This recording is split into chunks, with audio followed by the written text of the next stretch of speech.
Hai, ziceți. Travestiți? A, B, C, D, E, F, G, H, I, J, K, T, L, Hai că tu nici nu te iei după el. Nu? N, N, O, O, Q, P, S, R, S, T, U, Y, n-ai sărit multe, vreo jumătate de alfabet, dar e bine. Așa, hai. Bravo, bravo. Acum... zi de la început, mă. Așa. Lasă-l, dragă, gata, lasă-l, dragă, că l-a spus. Băi, câți ani aveți voi, mă? Eu am 5 ani. Măi, nu te cred. Ba da. Măi, sigur? Alex? Da. Și al cui ești tu, mă? Alo, tati.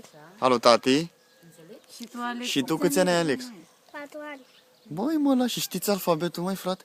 Da. Băi, frate, este senzațional, mă. Și sunt al Maian. Și ești al lui Maian? Tati. Păi cine e Maian? Tati. Tati este Marian? Și cum te cheamă? Mărgean? Cum te cheamă? Mărgean Maiu Alexandru.